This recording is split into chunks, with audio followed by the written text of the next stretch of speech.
Shivoham. Om Nityananda Paramashivoham. Om Nityananda Paramashivoham. Om Nityananda Paramashivoham. Om Nityananda Paramashivoham. Om Nityananda Paramashivoham. Om Nityananda Paramashivoham. Om Nityananda Paramashivoham. Om Nityananda Paramashivoham. Om Nityananda Paramashivoham. Om Nityananda Paramashivoham. Om Nityananda Paramashivoham. Om Nityananda Paramashivoham. Om Nityananda Paramashivoham. Om Nityananda Paramashivoham. Om Nityananda Paramashivoham. Om Nityananda Paramashivoham. Om Nityananda Paramashivoham.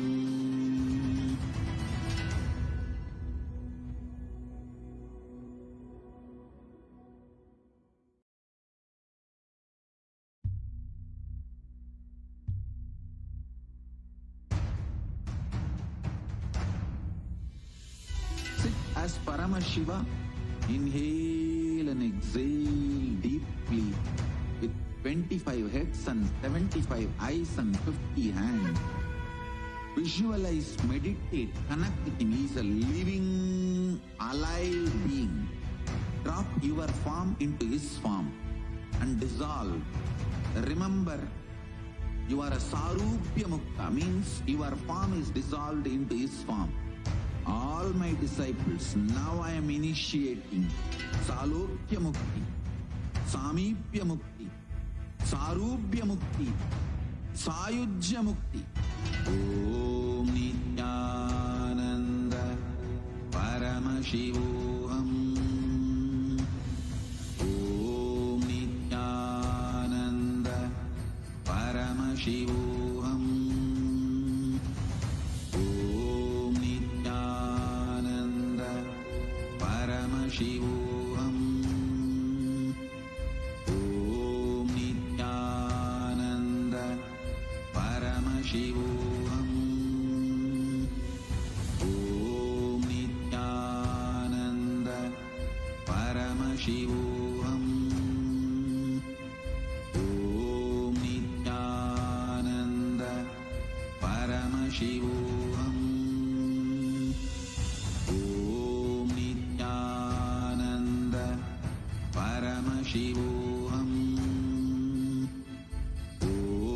Nityananda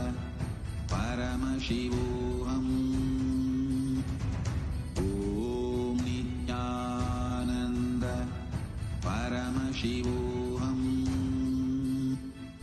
Om Nityananda Paramashivoham. Om Nityananda Paramashivoham. Om Nityananda Paramashivoham. Om Nityananda